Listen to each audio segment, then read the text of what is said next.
andragogical model assumes that adults have a deep psychological need to be self-directing, to be responsible for their own lives.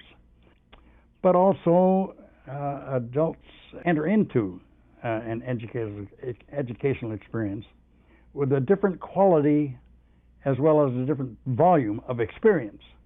And hence, the andragogical model calls for methods that tap in, make use of the experience of the adult learners.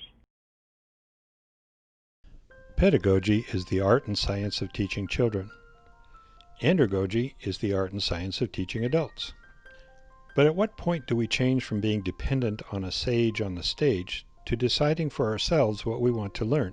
If you research the subject, you'll encounter hundreds of thousands of video and text references to the difference between child and adult learning, but very little regarding the actual tipping point. The answer may be found in an examination of the principles of andragogy. Using the work of Malcolm Knowles, who popularized the term in the 1980s, we begin to recognize the differences between the two. Over time, successful learning shifts from the pedagogical teacher and content-dominated paradigm to one of a student-instructor collaborative and iterative learning process. Pedagogy paradigms form the foundation that inspires lifelong learning.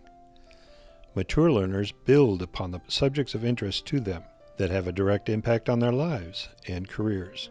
They are ready to learn what is important to them.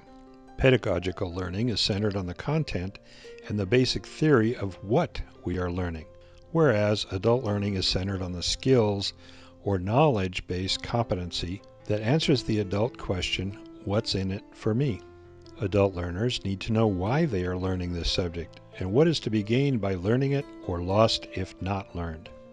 Adult learners come with their own dynamic background and a reservoir of experience that may be used to motivate the learner to seek out new information and more complex skill development. As children, we were informed what topics we were to learn and how we were to learn them. This usually called for repetition and rote memorization, pop quizzes, and end-of-unit tests. Adult learners prefer to be part of the planning and assessment process. They have their own way of defining successful learning. For them, the reward is not a passing grade or a star on the wall, but an intrinsic self-satisfaction of accomplishment. Our early classroom experience was competitive, pre-planned, and graded on a curve.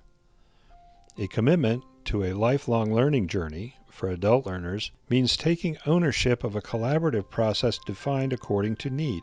Only then would the adult learner demonstrate empathetic, critical thinking behavior. At some point in a human being's life, he or she will become self-aware and draw in new information and experience that builds self-confidence. Strong self-confidence in adult learners is supported by successful achievement following self-determined activities, assessments, and learning experiences. There appears to be no clear line of demarcation between years of pedagogical, systematized learning and self-directed and andragogical, life-centered learning.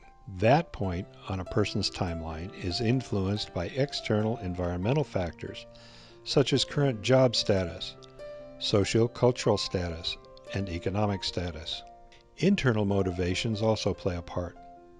Adult learners are motivated to sit in a classroom and watch a video or practice what is singularly and intrinsically important to them. Designing adult learning considers the student's readiness and desire to learn, the student's past experience with the subject, and relevance to their own needs. Education then moves from Sesame Street basic foundations to a more hands-on competency-based learning process.